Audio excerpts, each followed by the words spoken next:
Hi everybody, today is Monday, December 5th. So our objective today is that you know how sediment forms from sedimentary and igneous rocks. We are in Rock Transformations 2.3. We're only doing activities 1 through 3 today. We are not doing the homework from Amplify, but your homework is to review rock transformation vocabulary and key concepts. Let me take you through real quick. I just want to show you a couple slides just to kind of review what we did today.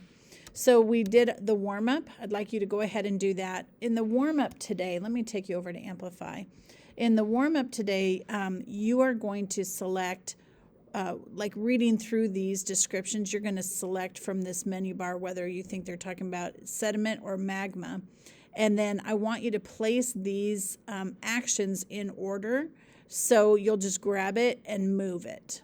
Okay, so whatever you decide is first, second, third. I'm not doing it, so don't look at mine and think that it's right. But like, what's the first step, second step, third step? Okay, then go ahead and hand that in. When we were finished with that, we went ahead and we made sediment with hard candy. I'm going to tell you right now, Winnie, I'm holding Winnie, and so if you hear her, if you hear a really high-pitched noise, that's Winnie. She's being silly. Okay, so we wanted to model making sediment. So the first thing is I had the kids work with another group. So we had a plastic jar that had 2 sedimentary rocks in it. And then we also had a plastic jar that had 2 igneous rocks in it. And the igneous rocks, to model that, we just took a regular piece of Jolly Rancher candy, and actually I had 2 pieces of Jolly Rancher candy.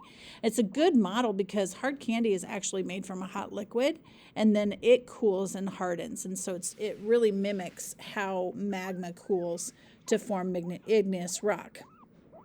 Okay, so we went ahead, we put we had one partner work with sedimentary rock, which is the candy that you guys made, and then one partner worked with the igneous rock. And we took turns. They shook them really hard, as hard as they could. They added energy from their bodies to make a change. Remember, the definition of energy is something required that in order to make a change or for something to move.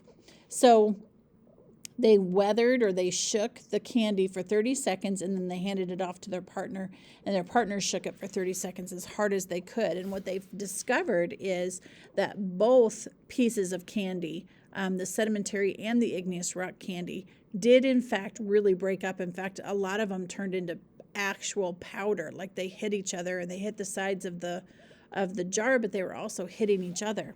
The other thing that we found that was interesting is we kind of did a little bit of observations ahead of time. I had the kids taste the candy when it came out of the cup.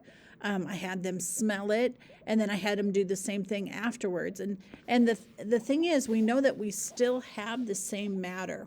And so if I had a sedimentary rock like sandstone and it was weathered, it would still be made out of the sediment that made the sandstone, but now it's just sediment. And the same thing is true with an igneous rock. So I could have granite.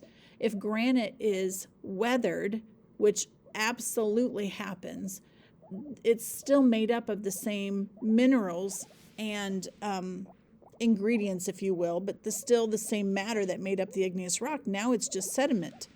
And if you go back to key concept number 2 says if sediment is compacted and cemented, then it forms sedimentary rock. And so I asked, like, if you made sediment from both types of rock, could you make sedimentary rock from both types of rock? And the answer, of course, is yes, you can. So then the next thing is that we watched a video where both of those types of rocks, or the models of the rock, the candy, were melted because we wanted to see how magma could form. And that video actually is in your Amplify. If you go to lesson 2.3, look under, yours looks different than mine, but if you look under digital resources, you'll see right there where it says classroom video 2.3. You can watch that. It's just a really short video that shows what happens when both of them are melted. And so we understood that magma was made from both types of rock. Okay, so now that we know all of this, let me take you to our key concepts. Key concept number 4, and again, if you don't have these written down in good notes, please pause your video and write them down. And I want you to highlight the words that I have highlighted too. So matter gets transformed by energy, but the same matter is still present. Matter gets transformed by energy, but the same matter is still present. We had Jolly Ranchers in the jar before and after they got shook. And the rocks are made of the same matter before and after they become sediment. That's very important because remember, we're trying to decide which rock happened first. Is it possible, is it plausible that the rock of the Rocky Mountain turned into sediment through weathering and then formed the rock of the Great Plains? Absolutely, it is.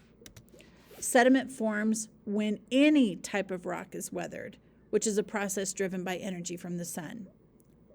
Sediment forms when any type of rock is weathered, a process driven by energy from the sun. And then again, go back to key concept number 2 that says when sediment is compacted and cemented, then it becomes sedimentary rock. So I know that claim number 1, that the Rocky Mountains formed first, and then the sediment from the Rocky Mountains formed the rock of the Great Plains. I know that's plausible, but I don't have enough information because I also know, based on our experiment with the melting, that magma forms when any type of rock is melted, which is a process driven by energy from Earth's interior or from Earth's core. And that supports claim number 2, which says that the rock from the Great Plains subducted and was melted when it was close to Earth's interior, and then that turned into igneous rock, which is now the Rocky Mountains. I'm going to have you pause the video and write down these key concepts if you need to.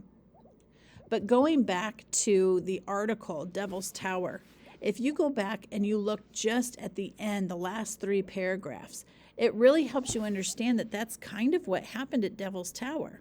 So there is rock that became igneous rock, right? And that could have happened when sedimentary rock went down and was transferred into igneous rock because the magma melted and then it cooled and hardened. So the bottom line is, this is really good information what we have based on our observations today, but we need more information in order to answer the question, which rock formation happened first. All right, you guys, that is all for today. I hope to see you tomorrow.